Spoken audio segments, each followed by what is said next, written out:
we start with enthalpy of fusion, delta H fuse.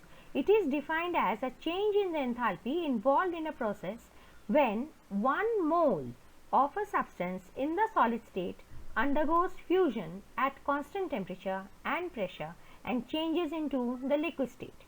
Example, solid ice changing into liquid water at 0 degree Celsius. The enthalpy of fusion of ice is estimated at around 80 calorie per gram or 333.5555 joules per gram.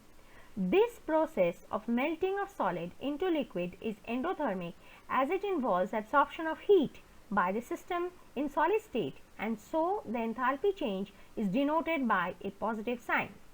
If you see here, there is a picture of the ice melting around the Arctic, and you can see it is almost taking place in nature with the help of the heat surrounding that place, that is the sun's heat. Next, we learn about the reverse process, that is enthalpy of solidification. In the enthalpy of solidification, we see that unlike melting, freezing or solidification involves release of heat to the surrounding, and that process involves an enthalpy change that is denoted by a negative sign.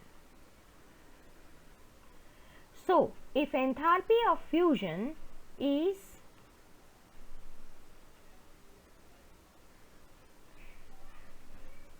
for 1 mole of ice plus 6.01 kilojoules per mole, then the enthalpy of solidification will be minus 6.01 kilojoules per mole. The enthalpy of vaporization is delta H VAP. It is defined as the change in enthalpy involved in a process when 1 mole of any substance in the liquid phase changes to the vapor phase. Example, liquid water changing to water vapor. For water, the numerical value of enthalpy of vaporization at 100 degrees Celsius is 9700 calorie per mole or 540 calorie per gram or 2260 joules per gram or 40.65 kilojoules per mole. This high enthalpy of vaporization of water is attributed to the strong intermolecular hydrogen bonds, and this explains why the enthalpy change of vaporization is endothermic and denoted with a plus sign.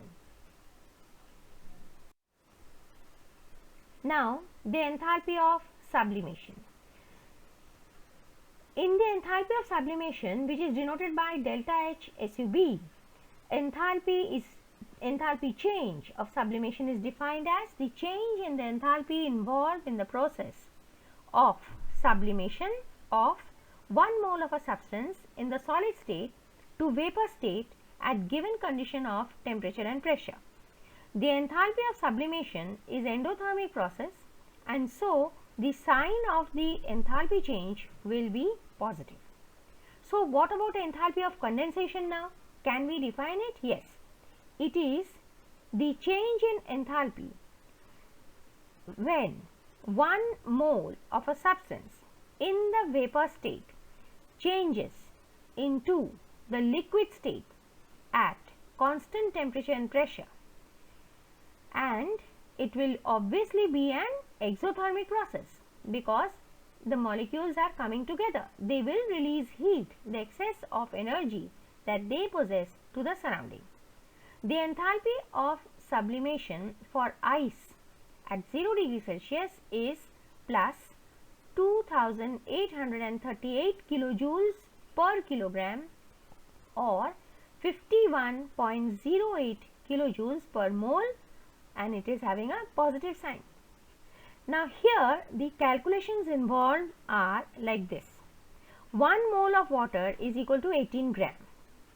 That is equal to 0.018 kilogram. So, 1 kilogram is equal to how many moles?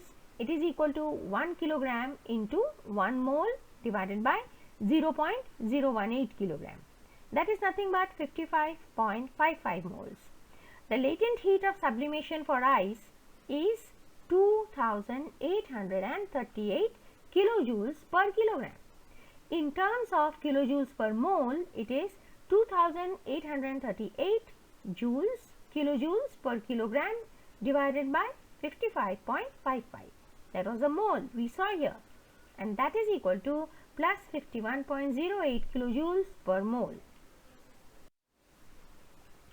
Next, we learn enthalpy of ionization, a very common term when we learn about the elements in the periodic table. It is abbreviated as ionization potential IP or ionization energy IE.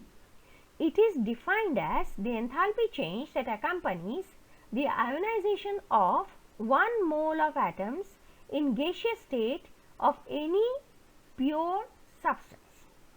For an element, the ionization enthalpy is marked with numbers as first ionization enthalpy, second ionization enthalpy, and so on, depending on what type of electrons are removed from the outermost orbital. Next, we see enthalpy of atomization. In the enthalpy of atomization, as the name suggests, you can guess what is the process. It is defined as the change in enthalpy involved in the process of converting 1 mole of molecules in the gaseous state to 1 mole of free atoms. It can also be stated as the enthalpy change involved in the process of breaking up of 1 bonds in 1 mole. Breaking up of bonds, not 1 bond, breaking up of bonds in 1 mole of molecules in gaseous state. Last of all, we see the bond enthalpy or the bond dissociation enthalpy, a very important topic. It is defined as the enthalpy change that is involved in dissociation of 1 mole of bonds in molecules in gas state to form free atoms, provided all reactants and products are in gaseous state. The importance of bond enthalpy is that from this data of bond enthalpies, one can calculate the enthalpy change in a reaction. The condition holds that all reactants and products must be in gas state. For example, if a reaction is like methane giving you carbon and hydrogen atoms in the gas state and the enthalpy of reaction is plus 1662 kilojoules, then what can be the bond enthalpy of CH bond? Because unless these 4 CH bonds break in methane, you won't be getting carbon and hydrogen separately. The formula is in use is delta H reaction, that is enthalpy of reaction is equal to summation of bond enthalpy of reactants minus summation of bond enthalpy of products. Recall, in the enthalpy of reaction only, not using bond enthalpy, we had just the reverse, enthalpy of bond, enthalpy of standard enthalpy change of formation of products minus the summation of the enthalpy of the standard enthalpy change of the reactants.